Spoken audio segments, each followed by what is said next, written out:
This video is sponsored by Card Kingdom. If you click on the link in the description below, it'll take you to their store and they'll know I sent you there.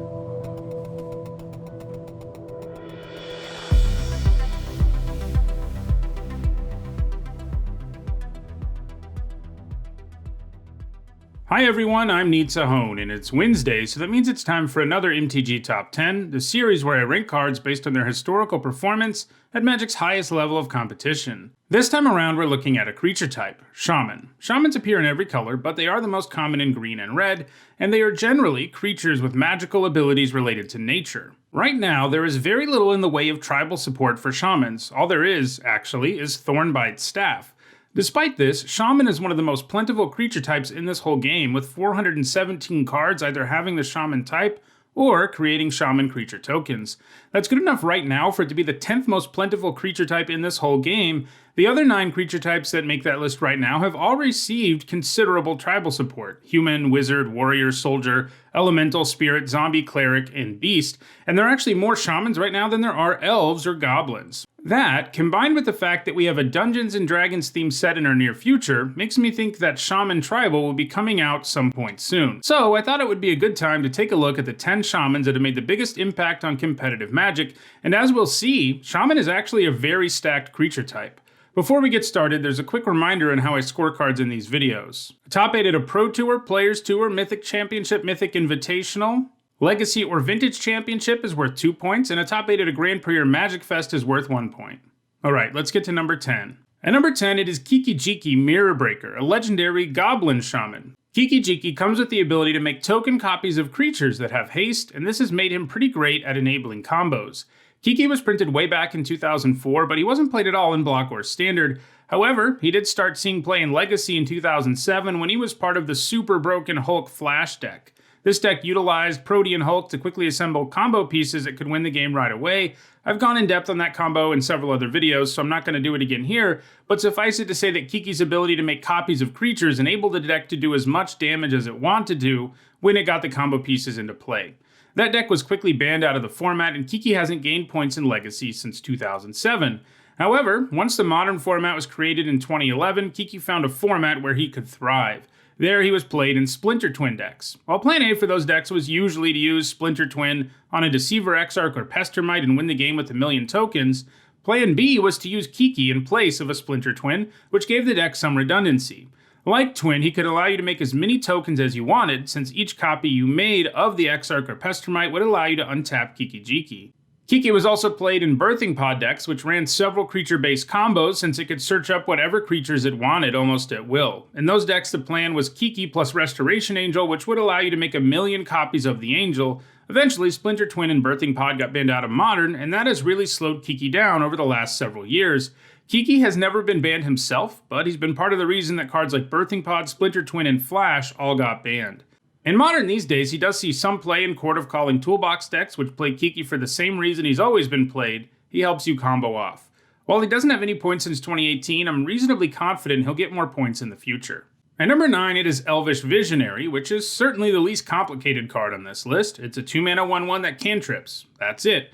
Well, that's not completely it, because Elvish Visionary is also an elf, and that's a big part of what has allowed it to get 53 points over the years. It has been reprinted several times in Standard, and that has helped it to gain 19 points in that format. In Standard, the elf creature type side of things has never really been a big deal. Instead, the Visionary has been played in various mid-range and ramp decks where it works out well because it adds to the board while also adding to your hand. In Extended, though, it was all about the elf creature type. There, a super busted elf deck was around from 2008 to 2009. It utilized Glimpse of Nature and a bunch of cheap mana-producing and card-drawing elves to basically rip through the entire deck and win the game by casting all of your elves on a single turn. Ultimately, Glimpse of Nature was banned to get rid of that deck, but only after Elvish Visionary gained 15 points in the format.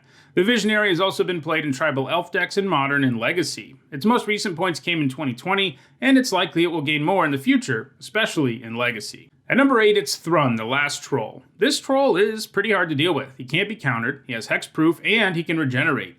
This just made Thrawn an all-around good creature while it was in Standard, where it saw mainboard play in a number of different green decks. In Modern, Thrawn has been more of a sideboard card that has been brought in against opponents playing counter magic. It's been in the sideboard of decks like The Rock, Junk, Jund, and Birthing Pod. It even has a few points in Legacy, though it hasn't earned any points in that format since 2012.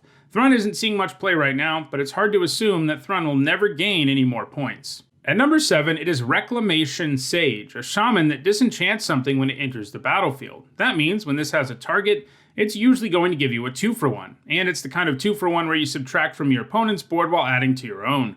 Reclamation Sage has been printed twice, giving it 2 chances at standard. Those reprints both came in core sets, M15 and M19.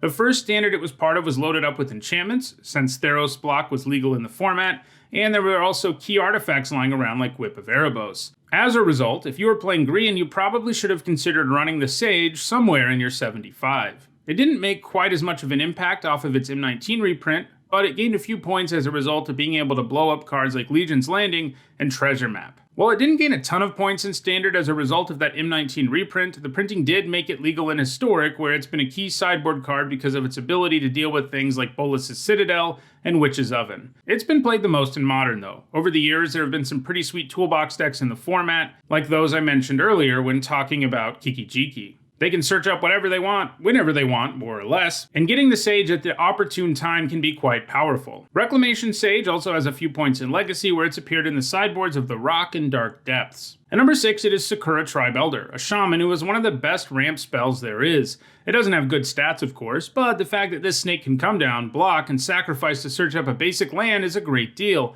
And it was an even better deal back when it was originally printed because damage used the stack. That meant you could use the Elder to block an X1, put the damage on the stack, and then sacrifice it, and the creature it blocked would still die. Still, even if damage no longer uses the stack like that, the Elder is still a great card. As you might expect, it's pretty much only been played in various ramp decks over the years. Some of its highlights include Heartbeat of Spring ramp decks in Block and Standard, and Valakut decks in Modern. At number 5, it is Young Pyromancer, a shaman that makes a 1/1 elemental token anytime you play an instant or sorcery. The Pyromancer is considered by some the best 2-drop in the game, and at the very least, it's in the conversation. Over the years, it's been played in decks in every format that are interested in playing lots of instants and sorceries, because it allows you to play a control game by countering spells and killing your opponent's creatures while still adding to your board with those elemental tokens, who can eventually just run your opponent over. It has been a running mate of Delver of Secrets in multiple formats where the two form a powerful 1-2 punch of creatures who get better the more instants and sorceries you have. It's been found in Delver decks in Modern, Legacy, and Vintage. Young Pyromancer is going to continue to put up points in the future, and has a real shot at moving up this list. At number 4 is Eternal Witness. While she's only a 3-mana 2/1, the Witness has a powerful enter the battlefield trigger, as getting back any card from your graveyard is pretty powerful. There are not many other creatures that can return a card of any type at this mana cost. Most have some sort of restriction, but not the Eternal Witness. Her ability also means she often represents one of the sweetest things in all of Magic, a 2-for-1. Her most frequent home across all formats have been combo decks that are really reliant on a few specific cards.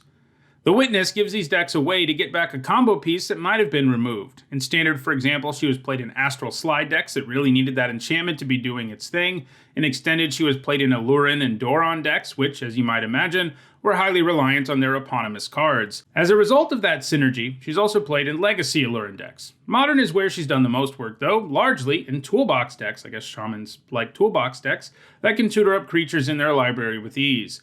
The Witness is really great when you can search it up at the precise moment when you really need it to get something back from the graveyard. Eternal Witness is likely to continue to add to its score. At number 3, it's Fulminator Mage, a shaman that can blow up non-basic lands. It hardly saw any play in Block or Standard where the ability to blow up lands wasn't all that useful. However, it has performed incredibly well in Modern, a format where powerful non-basic lands are everywhere. Fulminator Mage works really well with Living End, where you can play the elemental early to blow up a non-basic land and then do it again when you cast Living End. Fulminator Mage has been played a lot in Jund and more recently in Collected Company decks, which can sort of do toolboxy things, and sometimes what you really need is a Fulminator Mage to blow up a Tron land or something. At number 2, it is Tasigur, the Golden Fang. Tasigur comes with a powerful Delve mechanic, which means that if you're good at loading your graveyard, it isn't too hard to cast this 4/5 Shaman for only a single black mana, but there's more than that going on here. He also has a pretty sweet activated ability that helps you load up your graveyard while also giving you back a card from it. Your opponent does get to choose the card, but at least it's a non-land, so you'll be getting something real back most of the time, while also reloading the graveyard that Tasigur probably consumed. Unsurprisingly, Sakura has been good in graveyard decks across every format he's ever been legal in. Standard may have been where he was the least graveyardy, as the deck that he was featured in the most was Abzan, but the deck did at least have a graveyard sub-theme. All of Sakura's non-standard points, though, have come in graveyard decks, like Dimir Inverter in Pioneer and Hollow One in Death Shadow in Modern. Like the other cards near the top of this list, Sakura is likely to continue to gain points. And at number 1, probably not surprising anybody, it's Deathrite Shaman, which is the only card on this list that actually has Shaman in its name. Deathrite Shaman does a whole bunch of stuff, and it's only a 1-mana creature, and probably the best Shaman and Elf in the entire game. Sure, it needs help to get going, because it needs cards in graveyards, but the decks that run Deathrite Shaman don't really leave that up to chance, and just have a ton of ways to load up their own graveyard. Deathrite Shaman can function as a mana dork, allowing you to play 3-mana spells on turn 2, assuming you used a fetch land, and it can also provide a win condition, slowly killing your opponent by exiling cards in the graveyard, or it can help you stabilize, gaining you much needed life. On top of all of that, the Shaman also happens to provide some graveyard hate, since it has to exile cards from graveyards to use its abilities. Because it has these 3 separate abilities, Deathrite Shaman is sometimes referred to, only half jokingly, as a 1-mana planeswalker. That really helps communicate how much of an impact Deathrite Shaman has on games where it can stay in play. While it found some success in Standard, its power has been abused the most in both Modern and Legacy, formats with access to easy ways to load the graveyard and fetch lands. In Modern, it was mostly featured in Birthing Pod and Jund. It eventually became clear that the card was too good for the format, and it got banned from Modern in February of 2014. In the short time it was legal in the format, it amassed 40 points, so banning it was a good call. It continued to be legal in Legacy, though, where it was primarily featured in Delver decks. Just like in Modern, though, Deathrite Shaman eventually proved to be too good for Legacy too, and it got banned in that format in July of 2018. It is legal in both Pioneer and Vintage, and in the latter it has put up some points. However, with no fetch lands in Pioneer, Deathrite Shaman may not gain any points there. Still, it has a fairly large lead over the other cards on this list, and if it can just continue to be relevant in Vintage, it should hold on to its spot. Well, those are the 10 Shamans that have left the biggest impact on competitive Magic. If you want to buy any of these Shamans, you can find a direct link to each of them in the description, which will take you directly to the item within Card Kingdom's store. If you enjoyed this video, please like it and share it, as that increases the chance that other people will see it. If you want to make sure you stay aware of future MTG Top 10s, don't forget to subscribe and turn on notifications. And if you want to get caught up on the almost 340 other MTG Top 10s I've already made, you should see the playlist on your screen now. Thanks for watching.